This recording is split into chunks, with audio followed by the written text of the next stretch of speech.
Nah, sifat wajib Allah Subhanahu wa Ta'ala, kita akan belajar pengertiannya terlebih dahulu. Sifat wajib Allah adalah sifat-sifat yang melekat pada Allah Subhanahu wa Ta'ala dan tidak bisa dipungkiri keberadaannya. Sifat-sifat Allah ini mencerminkan keagungan serta kesempurnaan Allah yang sangat banyak sekali dan tidak ada yang memilikinya kecuali Dia. Menurut para ulama, Allah Subhanahu wa Ta'ala memiliki banyak sifat wajib karena Allah adalah zat yang maha sempurna. Allah Subhanahu wa Ta'ala memiliki 20 sifat wajib anak-anak, dan sifat wajib yang 20 ini harus kita ketahui, dan sebagai seorang muslim kita harus hafal ya. Untuk lebih meningkatkan iman dan rasa cinta terhadap Allah Subhanahu wa Ta'ala, berikut sifat wajib bagi Allah yang perlu dipahami setiap muslim. Yuk kita simak. Sifat wajib Allah Subhanahu wa Ta'ala yang pertama, wujud. Apa artinya? Ada yang tahu? Ya, benar sekali. Wujud artinya ada. Allah itu punya sifat wujud, artinya ada, yaitu adanya alam semesta itu karena ada yang menciptakan, yaitu Allah Subhanahu wa Ta'ala. Ada yang menciptakan, ada yang diciptakan, berarti ada yang menciptakan, bukan? Itulah kenapa Allah memiliki sifat wujud yang artinya ada. Yang kedua, qidam, yaitu dahulu. Yaitu Allah itu maha awal, tidak didahului oleh siapapun atau tidak didahului oleh apapun. Yang ketiga, baqo, artinya kekal. Maknanya adalah Allah itu tidak akan mati karena Allah akan hidup selama-lamanya. Karena Allah itu kekal. Meskipun kiamat itu datang, semuanya hancur, bumi hancur, langit hancur, dan semuanya mati, tetapi tidak dengan Allah. Allah itu tidak akan pernah mati dan tidak akan pernah musnah. Yang keempat, mukhalafatul lil hawadisi, artinya berbeda dengan makhluknya. Maknanya adalah tidak ada yang menyamai Allah Subhanahu wa Ta'ala. Dan yang kelima, qiyamuhu binafsihi, yang artinya berdiri sendiri. Ini berarti bahwa Allah tidak butuh siapapun karena Allah maha berdiri sendiri. Dan selanjutnya adalah wahdaniyat. Artinya apa anak-anak? Ya, wahdaniyat artinya tunggal. Ini berarti bahwa Allah itu tidak berbilang, hanya ada satu, yaitu Allah Subhanahu wa Ta'ala. Allah tidak beranak dan tidak pula diperanakan. Yang nomor 7, qudrat, artinya kuasa. Ada yang bisa menjelaskan? Ayo, yang bisa menjelaskan angkat tangan. Baiklah, perhatikan ya. Allah yang menguasai alam semesta dan seluruh isinya. Itulah kenapa Allah punya sifat yaitu qudrat, artinya kuasa.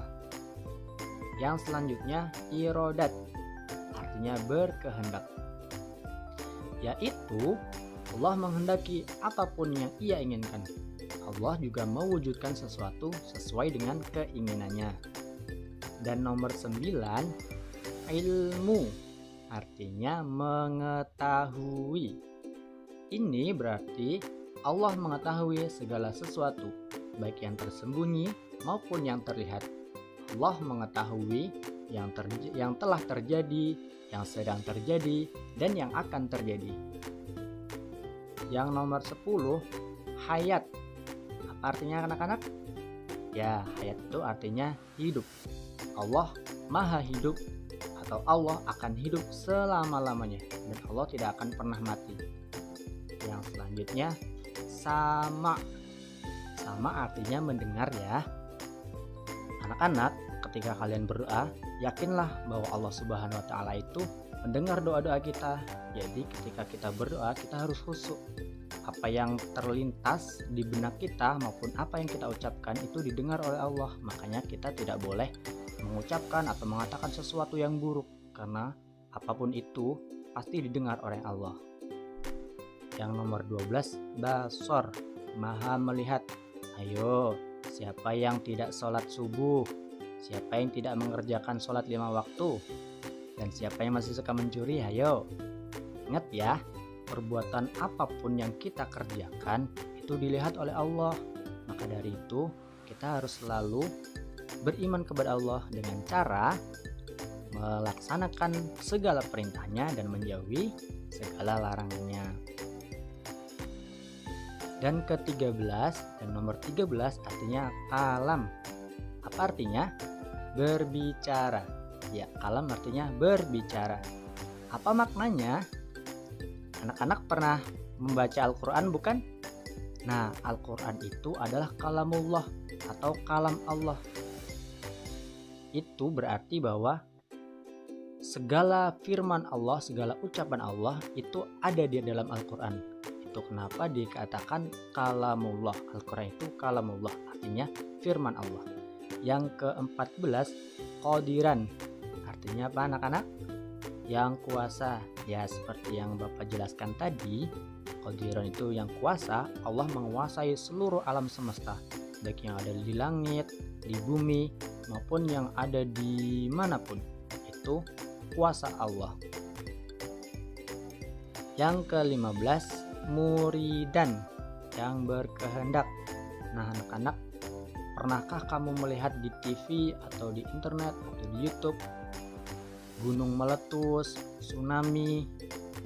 Tahukah anak-anak, itu semua kehendak Allah Subhanahu wa taala anak-anak.